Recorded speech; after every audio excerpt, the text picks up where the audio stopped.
kasi okay na lahat, wala nang problema, nagkabati na. Boy Tapang uuwing Cebu na masayang masaya. Usap-usapan kasi ngayon sa social media kung saan nga ay nagkitang muli si Cherry White at si Boy Tapang sa unang pagkakataon simula nang silang maghiwalay.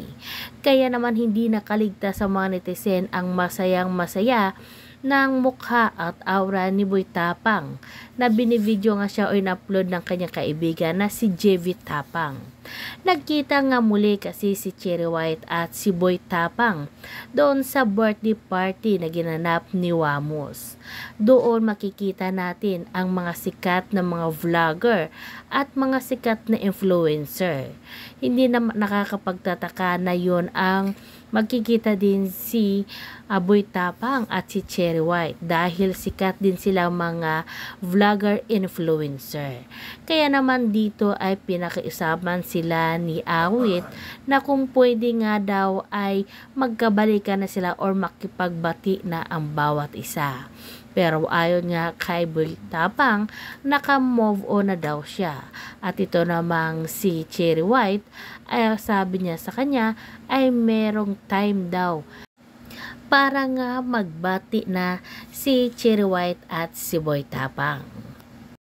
Kaya narito guys, panoorin natin kung ano ang dahilan kung bakit masayang masaya nga si Boy Tapang na uuwi ng Cebu. Nag-iisubitin na rin. Siyempre masaya kasi okay na lahat, wala nang problema, nagkabati na, sige wala na mga galit sa damdamin at nagkapatawaran na. So, masaya na uwi tayo ng masaya. Maganda talaga yung magpapatawaran pa rin. Ang mahirap kung dito kapatawarin kung mahuli tayo dito. Par, ano nangyari ng ligo, Par? Ha? Pumunta ka dito sa Manila na walang pasa.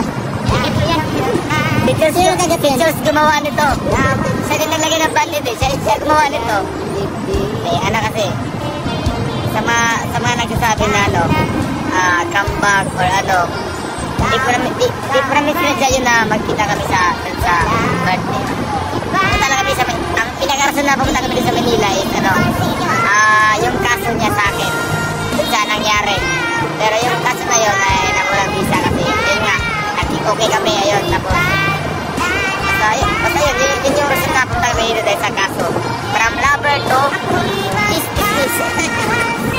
So yun na guys, napanood natin at napakinggan natin kung bakit pala si Boy Tapang ay pumunta ng Maynila dahil hinarap niya ang kasong isinampa sa kanya ni Cherry White. Pero yun nga ay nagkita din sila sa birthday party ni Wamos Cruz. At yun nga, masayang-masayang uuwi itong si Boy Tapang dahil yung kaso na isinampa ni Cherry White laban sa kanya ay nawala na nga at nagkabati na sila at nagkapatawaran. Kaya naman napakaganda ng balita nito kay Boy Tapang kasi nga mabait naman itong si Cherry White at kailangan lang ng pag-uusap ng dalawa kasi nga meron naman silang pinagsamahang dalawa at parang masaya na yung lahat kaya mas mabuti na rin yung nangyari at nagkabati at nagkapatawaran na sila para na rin sa ikakatahimik ng lahat.